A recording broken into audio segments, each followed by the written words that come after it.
సంఘ ఎన్నికలు ఓటింగ్ ముగిసింది.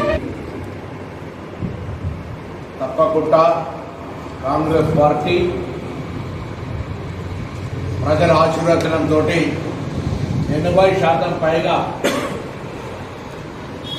ఫలితాలను విజయ దిశ వైపు కాంగ్రెస్ గెలుస్తుంది ప్రజల యొక్క ఆశీర్వచనంతో.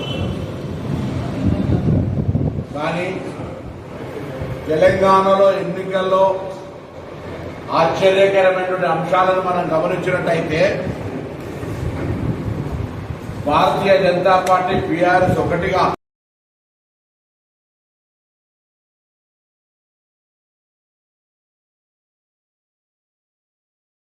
సామెత ఉన్నది, మొగన్ని కొట్టి మరమరా అన్నట్టుగా ఎక్కడికక్కడి పోలీసులతో ఘర్షణ పడుతూ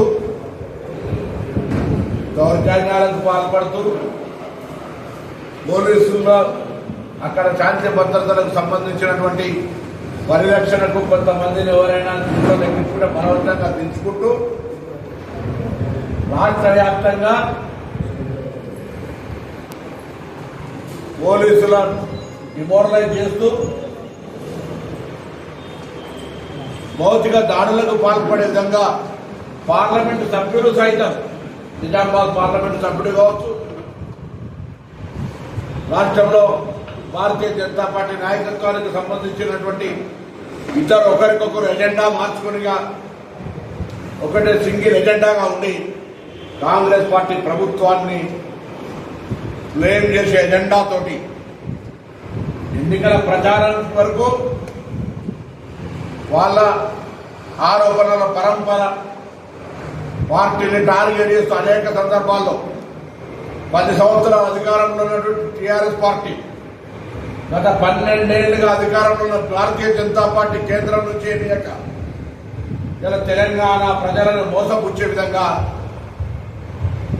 అబద్ధాల ప్రచారం చేసి 2 సంవత్సరాలుగా పేద ప్రజలకు దేశంలో ఉన్న 29 రాష్ట్రాల్లో ఏ రాష్ట్రంలో కూడా అందని విధంగా సన్న బియ్యము, రేషన్ కార్డు, 200 యూనిట్ల ఉచిత విద్యుత్, ఇందిరమ్మ ఇళ్లు, ఆర్టీసీ బస్సు ఫ్రీ, రైతులకి ఇన్ని కార్యక్రమాలు జరుగుతుంటే అధికారంలో ఉన్న భారతీయ జనతా పార్టీ రాష్ట్రాల్లో ఎక్కడ కూడా ఇవి లేకపోయినప్పటికీ కూడా 10 సంవత్సరాల అధికారంలో ఉన్న టీఆర్ఎస్ పార్టీ అమలు చేయలేక ఇలా ఎన్నికల్లో ఓడిపోతున్నామనేటువంటి అంశంతో కాంగ్రెస్ పార్టీని, అధికార వ్యవస్థను మృదు చల్లే విధంగా కేంద్ర మంత్రుల నుంచి మొదలుకుంటే గల్లీ కార్యకర్త దాకా, రాష్ట్ర మాజీ మంత్రులు, టీఆర్ఎస్ నాయకత్వం నుంచి కార్యకర్తల దాకా ఒక ప్రజాస్వామికానికి గౌరవం లేకుండా వివరించడానికి దురదృష్టకరం. ఇలా భారతీయ జనతా పార్టీ 12 ఏళ్ల నుంచి అధికారంలో ఉంది. ఈరోజు అన్ని పేపర్లలో ఫుల్ పేజ్ అడ్వర్టైజ్మెంట్ ఇచ్చినారు. ఇలా మొత్తం పేపర్లలో, అన్ని పేపర్లలో ఎన్నికల కమిషన్ అనుమతి తీసుకొని ఇంకా నేను అడుగుతాను. ఇలా వికసిత తెలంగాణ పట్టణ ప్రణాళిక బీజేపీతో అభివృద్ధికి గ్యారెంటీ అని ఇచ్చిన వీళ్ళు భవిష్యత్ తెలంగాణ రాష్ట్రంలో పట్టణ ప్రాంతాలకు ఇవన్నీ కల్పించాల్సిందే. దోమలు, కోతులు, పందులు, కుక్కల బెడద నివారిస్తాం. ఈ కార్యక్రమానికి కేంద్రం సహకరించండి, రాష్ట్రం అమలు చేస్తుంది. అదేవిధంగా modern walking track, open gym, recreation facilities తోటి ప్రతి మున్సిపాలిటీలో మల్టీపర్పస్ పార్కులు, యువత కోసం స్కిల్ డెవలప్మెంట్ సెంటర్లు, 100% అండర్ గ్రౌండ్ డ్రైనేజీ వ్యవస్థ, ఇంటింటి చెత్త సేకరణ, వేస్ట్ టు ఎనర్జీ ప్లాంట్ల ఏర్పాటు, ట్రాఫిక్ నియంత్రణ, under way pass, overhead plant, బ్రిడ్జిల నిర్మాణం, ఇలా కేంద్ర ప్రభుత్వ సహకారంతో అన్ని చేస్తామనేటువంటి అడ్వర్టైజ్మెంట్. మీరు అధికారంలో లేకపోతే మున్సిపాలిటీలో గెలిస్తే రాష్ట్ర ప్రభుత్వము, కేంద్ర ప్రభుత్వం కింద మీద పడిపోవు. కానీ పట్టణ ప్రజల అవసరాలు మాత్రం మీరు చెప్పినటువంటి విధంగా తీర్చాలి. ఇలా కక్ష కట్టుకొని, పని కట్టుకొని, ఉద్దేశపూర్వకంగా ఎన్నికల ప్రక్రియను మొత్తంగా ప్రజాస్వామికంగా జరుగుతున్నటువంటి ఎన్నికల ప్రక్రియను తెలంగాణ రాష్ట్రం మొత్తం మీద అనేక మున్సిపాలిటీల్లో ఈరోజు వాళ్ళని ఇంతకు చెప్పినటువంటి సామెత ప్రకారంగా మొగర్ని కొట్టి మొరమొర అన్నట్టుగా దౌర్జన్యాలకు పాల్పడుతూ బదనాం చేస్తూ దౌర్జన్యాలకు పాల్పడుతూ పోలీసుల మీద దాడులకు పాల్పడే విధంగా అనేక సందర్భాల్లో అనేక రకాల వ్యవహారాలు చేస్తున్నారు. వీడియోలు అనేకంగా ఉన్నాయి, పత్రికలు మీడియాలో చూస్తూ ఉన్నాం. చాలా జాగాల్లో ఓటర్లను ప్రలోభ పెట్టడానికి 10 సంవత్సరాల అధికారంలో ఉన్న ఆ పార్టీ ఈ పార్టీ విచ్చలవిడిగా డబ్బులు ఖర్చు చేసి ప్రలోభ పెట్టే ప్రయత్నం చేసినారు.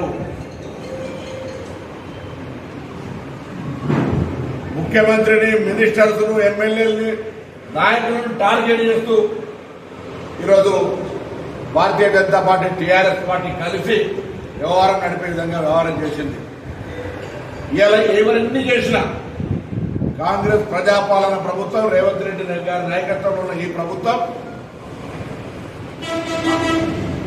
రూరల్ పబ్లిక్ ఏ విధంగా అయితే సర్వీస్ చేస్తా ఉన్నామో అర్బన్ పబ్లిక్ కూడా మా మీద విశ్వాసం పెట్టి అర్బన్ డెవలప్మెంట్ అనేటువంటిది కాంగ్రెస్ తోటే సాధ్యం. భవిష్యత్తు 3 సంవత్సరాలు కూడా ఇంకా అధికారంలో ఉండి మళ్ళీ 5 సంవత్సరాల అధికారంలోకి వీలే వస్తారు. కాబట్టి తప్పకుండా కాంగ్రెస్ పార్టీకి సంబంధించినటువంటి ప్రతినిధులని ఎన్నుకోవాలి. వాళ్ళకి ఎవరెన్ని రకాలుగా దుష్ప్రచారాలు చేసినా, ఎంత ప్రభుత్వాన్ని విమర్శించేటువంటి ప్రయత్నం చేసినా, అరాచకత్వం సృష్టించే ప్రయత్నం చేసినా, శాంతి భద్రతలకు భంగం కలిగించాలని చూసినా ప్రజలు నిర్భరంతో కాంగ్రెస్ వైపు నిల్చున్నారు. రాష్ట్ర వ్యాప్తంగా మెజార్టీ 80% పైన కాంగ్రెస్